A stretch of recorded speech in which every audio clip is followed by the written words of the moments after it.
माँ शैलपुत्री देवी दुर्गा का सबसे प्रमुख रूप है।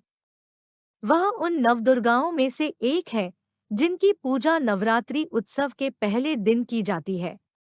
माँ शैलपुत्री का नाम संस्कृत शब्द शैल जिसका अर्थ है पर्वत और पुत्री जिसका अर्थ है बेटी से मिलकर बना है। शैलपुत्री विधि को पर्वतों की पुत्री कहा जाता है।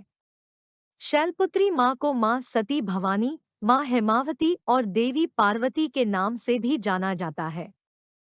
उन्हें प्रथम शैलपुत्री भी कहा जाता है। वह नवरात्रि की पहली देवी है जिनकी इस शुभ त्योहार के पहले दिन पूजा की जाती है।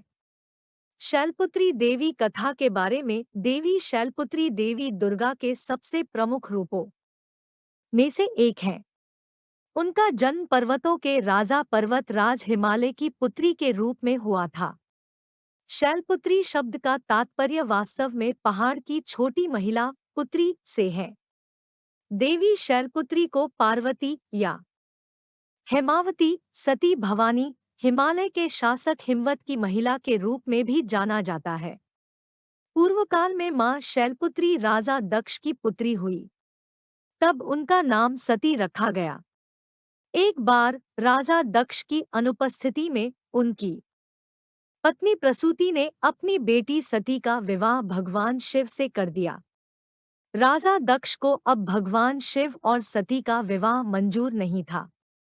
इस कृत्य से वे क्रोधित और अपमानित हो गए। अतः राजा दक्ष ने पुत्री सती से सारे रिश्ते तोड़ दिए।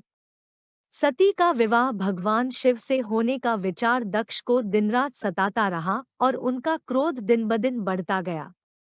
अपमानित करने और अपना गुस्सा निकालने के लिए दक्ष ने एक प्राथमिक यज्ञ की योजना बनाई। उन्होंने सभी देवी देवताओं को आमंत्रित किया, यहाँ तक कि ऋषियों को भी आमंत्रित किया था, लेकिन उन्होंने अब भगवान शिव और सती को यज्ञ में आमंत्रित नहीं किया।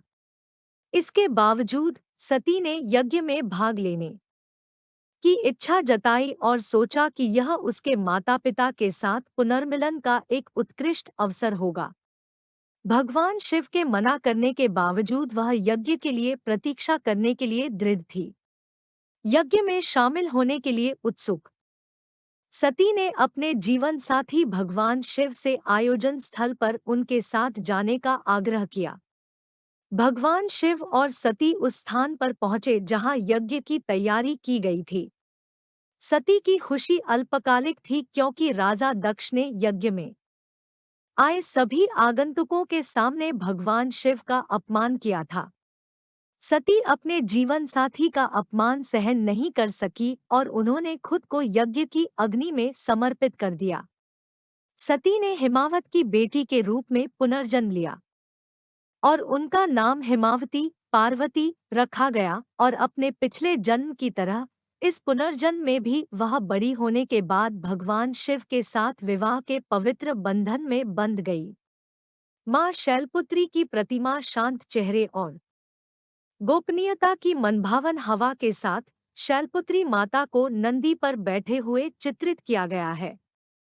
उनके माथे पर अर्धचंद्र है और वह अपने दाहिने हाथ में त्रिशूल और बाएं हाथ में कमल का फूल लिए हुए दिखाई देती है। सत्तारूढ़ गृह मां शैलपुत्री को प्रथम शैलपुत्री या प्रथम नवरात्रि देवी भी कहा जाता है क्योंकि उनकी पूजा नवरात्रि के पहले दिन की जाती है। नवरात्रि की प्रमुख माता होने के नाते शैलपुत्री माता की पूजा बहुत श्रद्धा से की जाती है। मां शैलपुत्री चंद्रमा ग्रह का मार्गदर्शन करती है। कहा जाता है कि सच्चे मन से उनकी पूजा करने से चंद्रमा के सभी बुरे परिणाम दूर हो जाते हैं।